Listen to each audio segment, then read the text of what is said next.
Hey everyone, and welcome to the third and final part of this reaction video.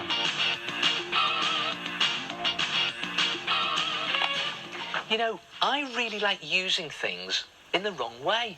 This stuff, sticky back plastic. Now, you normally use it to back things. I use it to make pictures. Have a look at this. Take a piece of paper, any size you like, and cut a piece of sticky back plastic, still with the backing on, so that it's roughly 1 centimetre wider than your paper on all edges. Then remove your paper, turn your sticky back plastic shiny side up, and I've discovered you can draw on it using a permanent marker. Now, it has to be a permanent marker, otherwise it will just rub off. And just draw a rough picture, anything you like. I'm just going to draw a very rough picture here of some fruit. Draw an orange in there. Oh, fruit. A lemon. Fruit. I have like apples, bananas, oranges. It's a style, so I think I'll do grapes. Some stylized bananas. There, and there. And He's making me hungry now. Here. Like that. Okay, here is a question for you guys. What is your favourite fruit or vegetable you like to eat? The grapes there. And dominating right in the middle here. Let me know on social some media. Knobbly flesh. A pineapple. And I'll just draw all those marks it has on its flesh there. It's like a pattern, isn't it? Again, just doing a very rough picture. I think just to balance the picture up, I'll put 2 cherries in the corner. When you've done your picture, just peel back one of the corners here, and this is where we get our own back on sticky back plastic. Turn it over, now shiny side down, hold it onto a flat surface, and then slowly peel back the backing. And with a bit of luck, yep, the sticky back plastic sucks itself to the flat surface, and there it is. Now look, don't let the sticky back plastic get you at this stage, because it's sticky side up now. I'm going to colour it in using scrap paper, coloured newspaper or magazines or even tissue paper. Now let's see, I have some green there for the apple. And again, you don't have to colour it in perfectly. I'm just going to do that corner in there because it's a style I'm looking for. I'll put the orange in there, I think, for the orange. And then that for the lemon. Let's see, I want a nice bendy bit for the banana. Maybe that up there. That's probably better for it, isn't it? And you've got a little gap down there, so just cover all the gaps with your coloured paper. A bit in the back there for the pineapple. Pineapple. A pineapple stalk there. I do love pineapple. And this fabulous sort of purple colour for the grapes. And 2 little bits of red for the cherries. Just being careful all the time not to pick up the sticky back plastic. Then put your original piece of paper back in place very carefully. It could still go dreadfully wrong at this stage. And then just carefully fold up any excess sticky back plastic onto the back. Down one edge,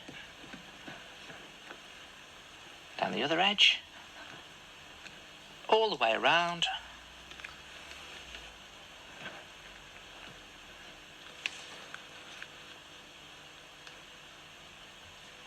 I think we've cracked it. There it is. A sticky back plastic picture. Yay!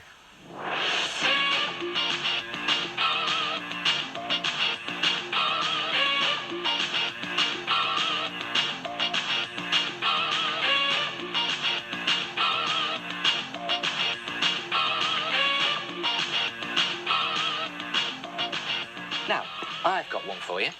What does a pencil case look like? Like this? Maybe even like this? Well, in my Art Attack scrapbook, I've got a pencil case that looks like this. Yep, it really is a pencil case. Try this. Take an empty shoebox, any size you like, take the lid off and lay it down on its side onto a piece of paper and just draw around that long edge like that all the way around so that you have a strip, and then cut out the strip and you have something that looks like this. And believe it or not, this strip is going to be the handle on your suitcase.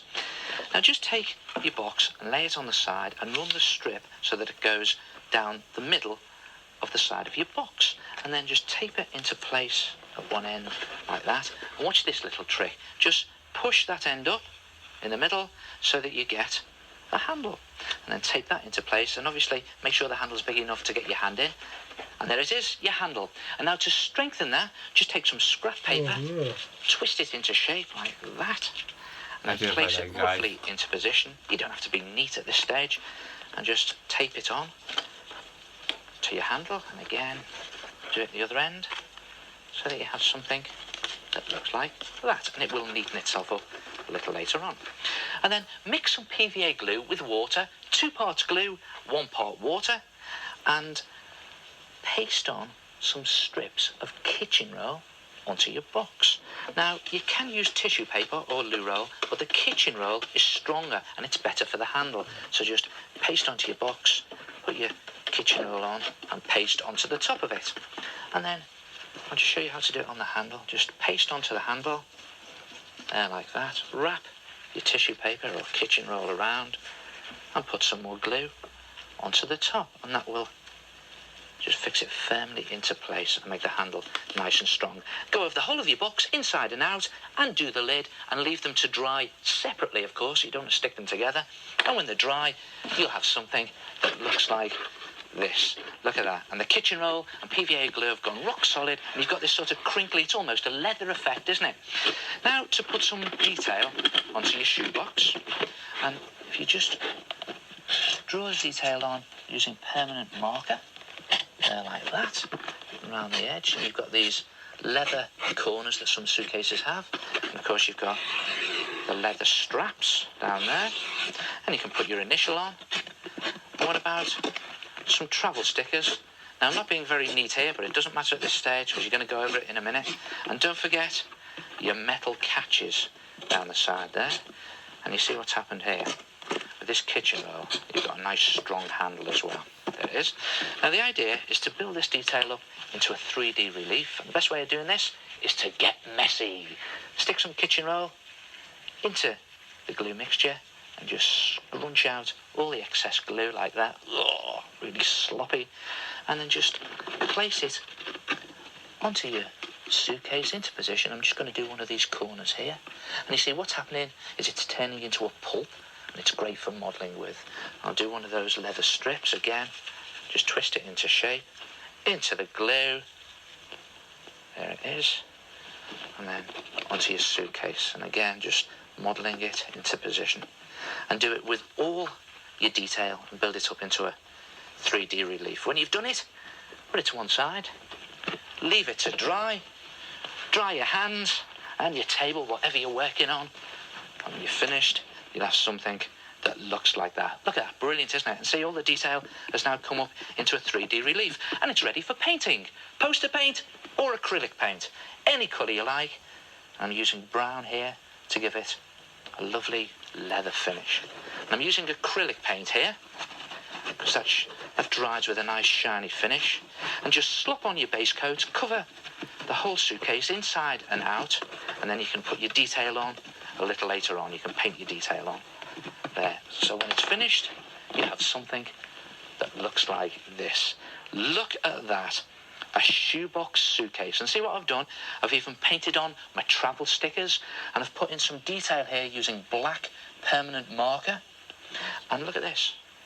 Gold pen, the good old gold pen there for the metal catches.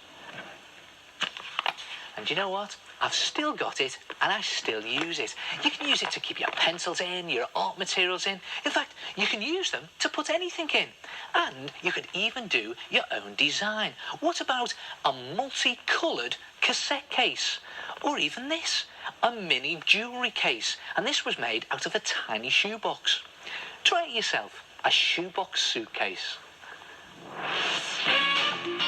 This might be the last few tags.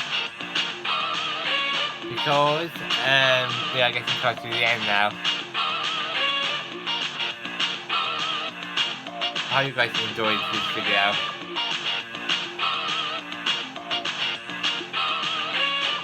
Oh, where's this tag?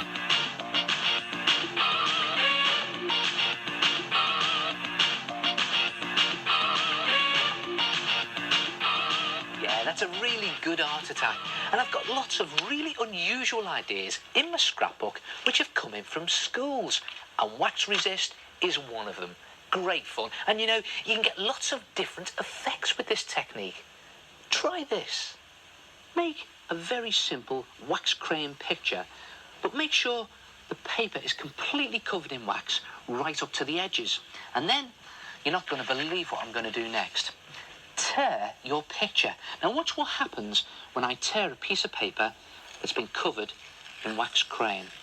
Look at that. You get like that white border around the edge. Now if you do that very slowly and carefully around your picture, you end up with a white rough-edged border all the way around. And that is good. In fact, it's so good, I'm going to crunch it up. Now don't worry, I haven't gone mad. It's all part of the effect I'm after. I'm trying to crack the wax on the paper. That should do it. Just smooth it out again. There it is.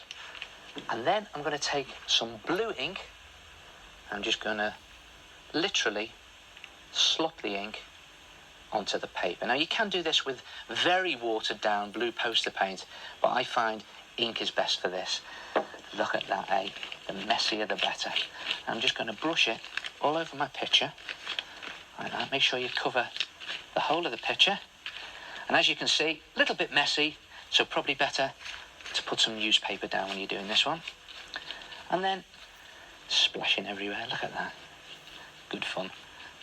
And then take some kitchen towel or loo roll or even blotting paper and start to blot off the excess ink.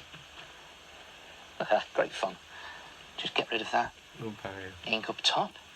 And you'll notice that when all the excess ink is gone, there's just a little bit of ink that's settled here in the cracks, giving it a sort of shattered effect.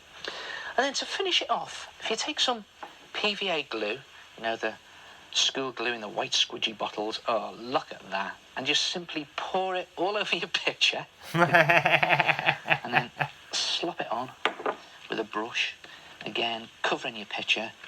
And at this point, you might think, he's gone mad, it looks a mess. Well, you're right. No, I haven't gone mad, it does look a mess, but if you leave it to dry overnight, when you go back to it the next day, as long as you've covered it completely, it will look something like that. And the PVA glue has gone hard, shiny and see-through, giving it this fantastic sort of reflected light finish. And if you back it onto some white paper or card, you get a great batik effect picture. Yeah, great effect. Well, that's it for my Art Attack scrapbook. No. And do you know what? I've really enjoyed looking through it with you. So why don't you make one yourself and keep all your stuff in it?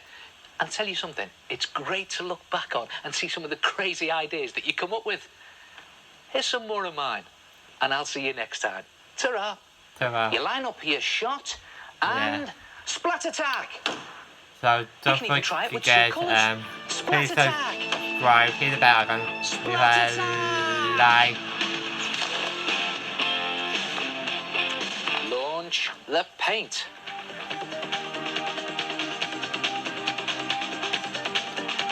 And I will see you guys next time with a brand new video.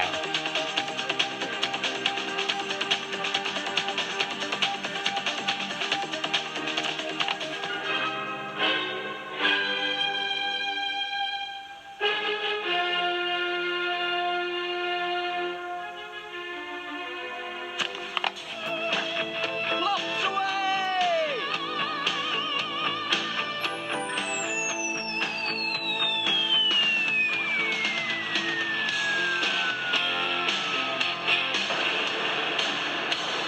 Lord.